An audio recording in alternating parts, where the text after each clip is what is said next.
Hello and welcome to Ask Amrita and Bela. As per our format, we will answer two questions. And our first question is, tell us something about patterning and how is it different from sequencing?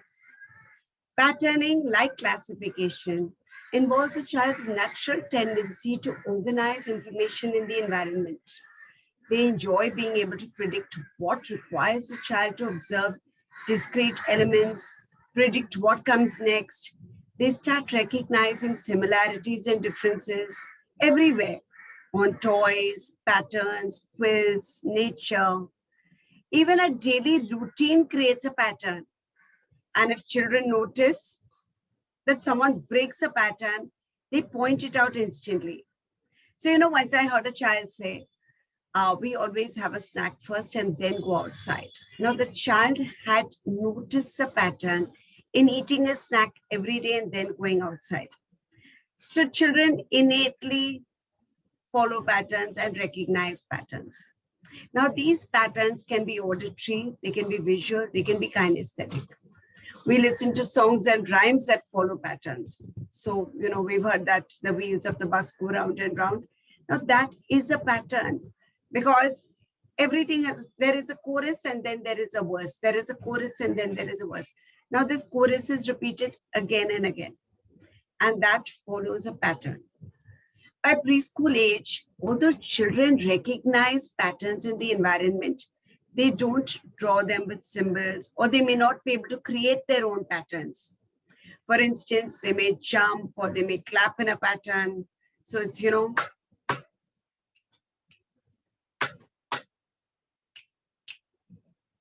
or use beads to create a red and blue design necklace. So they use patterns and they can use them and they, recognize them. But they possibly may not be able to create their own patterns when they're very, very young. So preschoolers can acquire this ability to copy or at a later stage create simple patterns with two elements such as A-B patterns, that is, say, maybe red and blue, or a clap and a snap, or, clap, clap, snap, snap, or red, red, blue, blue, red, red, blue, blue. But even before they know the word pattern, they notice all these recurring designs, all these routines in their lives.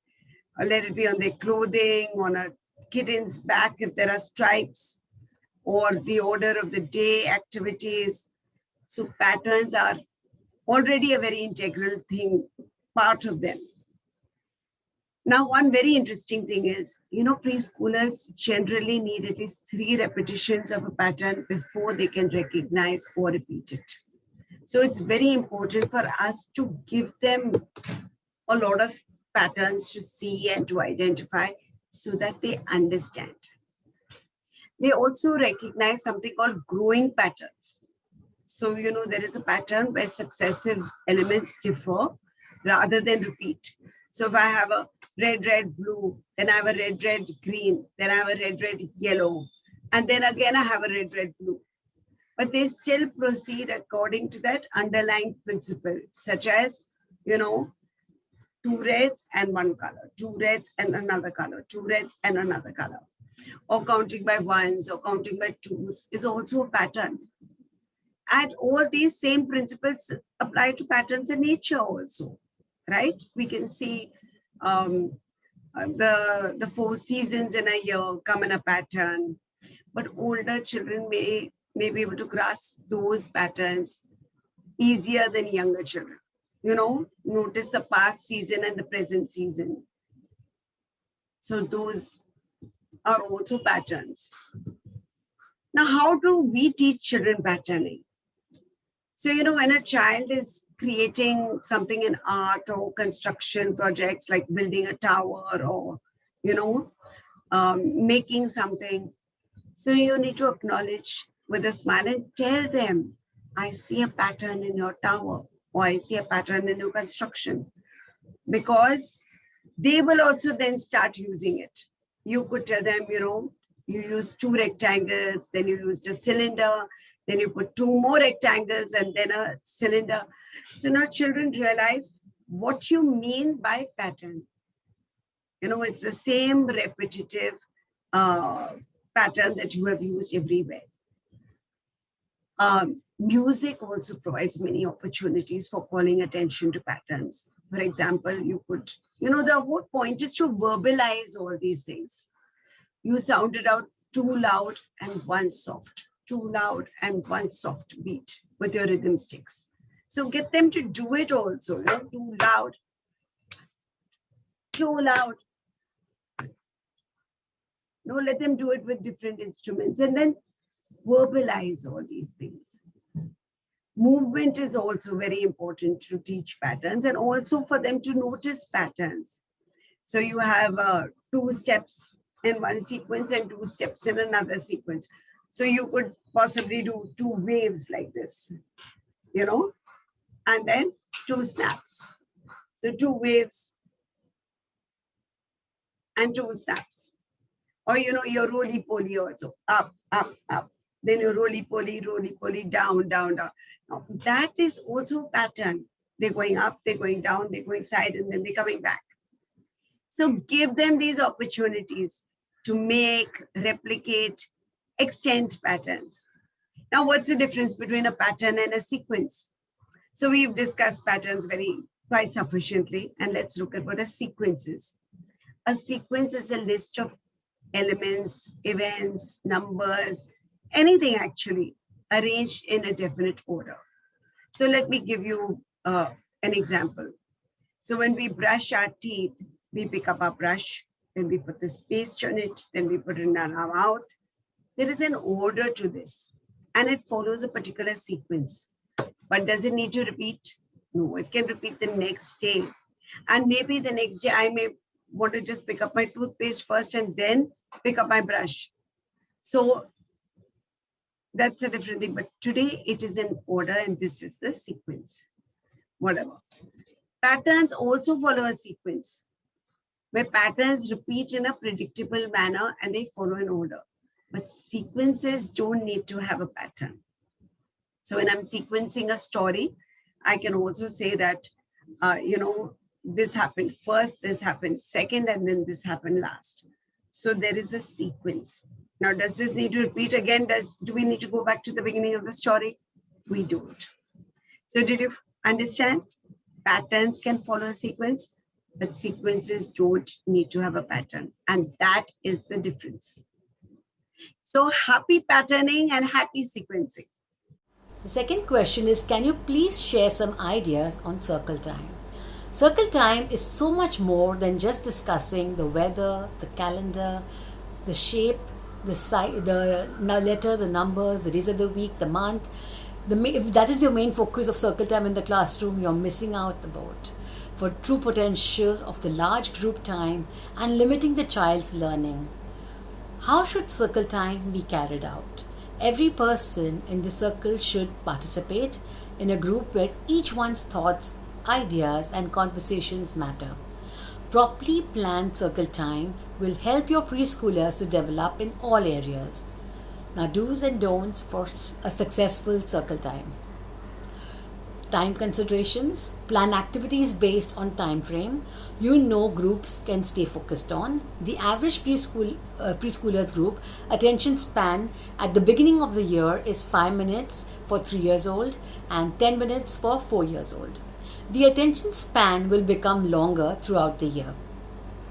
Balance active and passive activities. Don't expect your children to sit and remain still and focused while you are imparting knowledge to them. They, like adults, need to be involved too. Do alternate your activities between passive and active to keep your children engaged throughout the circle time. For passive, you could do stuff like maybe sing a hello song, good morning song to the children, talk about the weather, talk about what day it is, all total up to around 5 minutes. Then move on to active. Do a group movement activity or dance or get their bodies moving and their brains reactivated. Then you move to passive. Read a story, maybe say a poem or a finger play. Then you move to active. Pass on props to introduce new material or concept. Then you move to passive. Demonstrate the new material or concept, then active, closing song or movement. Be predictable yet flexible. Plan your schedule with appropriate goals and time frames in mind. Predictability is important for preschoolers. When you feel you have to rush through everything for the sake of getting through what you want to tell them, you are missing out the opportunity of discussing information and learning about things that you can share together. Remember, this time is for sharing as well as learning. Allow those longer descriptions of a child's field trip. You may scrap color introduction that day. Introduce the concept of themes differently.